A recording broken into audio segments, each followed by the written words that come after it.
இனிய வணக்கம்.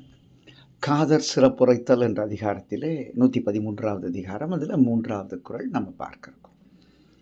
கருமணியிற் பாவாய் நீ போதாயாம் வீழும் திருநுதற்கு இல்லை இடம் என்ற குறள். காதலன் இப்போ கண்ணு கிட்ட பேசுறான். கண்ணே, கண்ணின் உள்ள இருக்கக்கூடிய கருவிழியை, கருமணியை, பீப்புள்னு சொல்கிறோம் ஆங்கிலத்தில் இல்லையா, நீ கொஞ்சம் அப்படி விலகி போயிட அப்படின்றான். சொல்லிட்டு அந்த தலைவன் என்ன சொல்கிறான், ஏன் விலக சொல்கிறேன்னா, ரொம்ப நல்லவன், என்னுடைய காதலி அவள் தங்க இடம் இல்லாமல் தவிக்கிறா, அவள் இங்கே தங்கணும், நீ போனால் இடம் கொடுத்தீன்னா அவள் வந்து உட்காந்துப்பான்.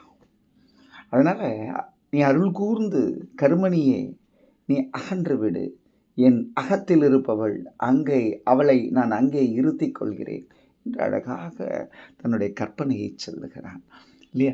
பாருங்க, கண்ணில் வச்சு காப்பேங்கன்னு சொல்லுவோம் நம்ம, அவளை கண்ணாக வச்சு காத்துக்கிறாங்க அப்படின்ற ஒரு தொடர் நம்ம அந்த பயன்பாடு இருக்கும். அதுபோல் தன்னுடைய காதலியை கண்ணென வைத்து காக்கக்கூடிய காதலனாக வள்ளுவர் சுட்டிய காதலன், நிறுவிய காதலன் இங்கே இருக்கிறான்.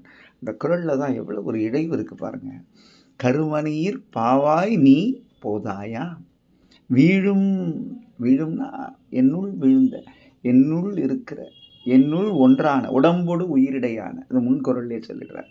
அந்த காதலி என்னுள், அவளை கண்ணாய் வைத்து காக்க நான் காத்திருக்கிறேன், தவம் இருக்கிறேன், அதற்கு வழி கொடு கருமணியே, நீ சற்று விலகு, அவள் அங்கே வந்து அமர்ந்து விடுவாள் என்ற அழகான அந்த சொற்கள், அந்த வெளிப்பாடு, புலப்பாடு, காதல் நயப்பாடு எண்ணி எண்ணி வியக்கத்தக்க ஒன்று என்று சொல்லி இனிய நாளாக இதய வாழ்த்துக்கள்.